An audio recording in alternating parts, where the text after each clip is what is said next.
Magandang umaga po muli, ang inyong lingkod, si Chef Roy.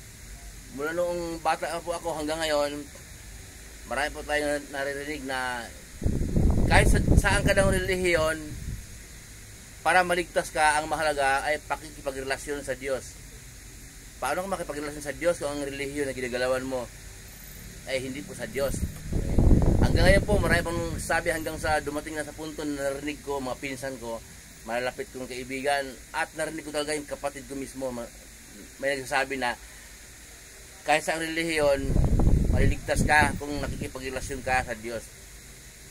Ay, babasahin ko po para sa inyo, may relihiyon talaga na dadalhin ka sa impyerno. At may relihiyon din naman na ang Diyos ang nagtatag. Ito pong dadalhin ka sa impyerno, pakinggan po ninyo. Babasahin po yung lingkod. Ito po, salita ng ating Panginoong Jesus. Ito, sulat ni Mateo. Sa Mateo 23:15. Okay po, pakinggan po ninyo.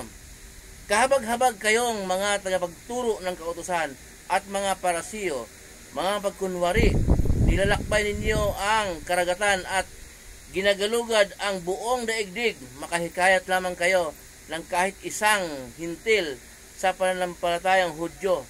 Ngunit kapag ito'y nahikayat na, ginagawa ninyo siyang masahol pa at lalong dapat parusahan sa impyerno kaysa inyo.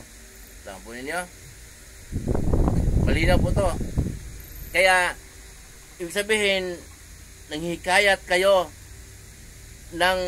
sa inyong pananampalataya. Pero pagka nahikayat na ninyo, dadalhin niyo sa impyerno. So, may relihiyon po talaga na dadalhin tayo sa impyerno. At ang nagsasabi nito po ay ang ating Panginoong Jesus.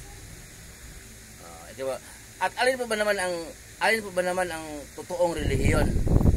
Yung pong nakasulat din sa Bible po, ang totoong relihiyon. Babasahin po yung lingkod, pakinggan po ninyo sa unang Korinto.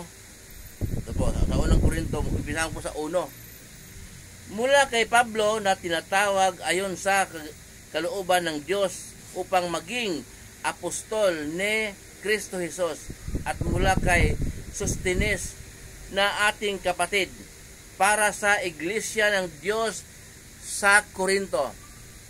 Ay po. Ang Korinto po lugar. Sumula si Pablo, iglesia ng Diyos sa Korinto. Sambahan po yon. So, iglesia ng Diyos sa Korinto. Mga sulat po ni Pablo sa Roma, iglesia ng Diyos sa Roma.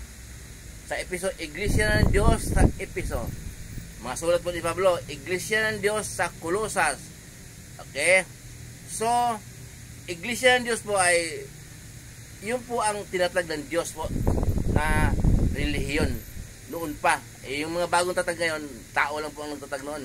Kaya, ano po ba ang laman ng kahulugan ng iglesia ng Diyos? Yun po ang relihiyon na tinatag ng Diyos.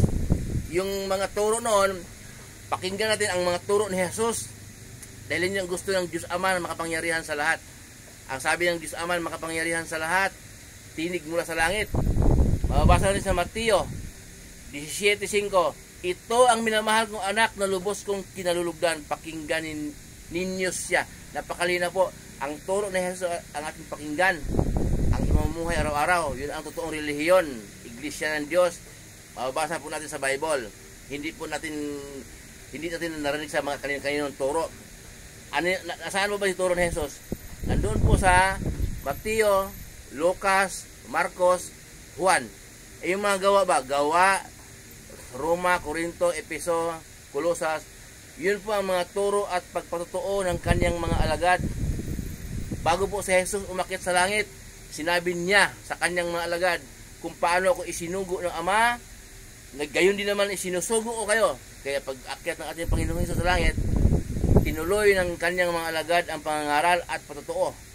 Ang pinapangaral ng kanyang alagad, turo ni Jesus at patotoo na si Jesus ang anak ng Diyos at Diyos. Diyos anak. Si Jesus ang daan para tayo makarating sa kaharian ng langit. Ang dugo ni Jesus ang maglinis sa ating mga karumihan. Yan ang kanyang patotoo. Kanilang patotoo. Kaya po, hindi po pwede yung gano'n na kahit sa relihiyon ay maligtas ka. Kung relihiyon ayaw ng Diyos, Yung relihiyon mo ay lumulod sa revolto, ayaw ng Diyos yun. Paano kahit gaano kakabait. Ayaw nga ng Diyos kasi na, yung relihiyon po talaga na sinubaybayan at ating mamumuhay, yung tinatag ng Diyos. Yung tinatag ng Diyos po at ang mga turo po ni Jesus. Muli po yung lingkod, si Chef Roy. Mabuhay po kayong lahat. Pagpapalain po tayo ng Diyos. Iingatan kayo ng Diyos kahit saan po kayo pupunta. Manalangin po muna tayo bago tayo umalis.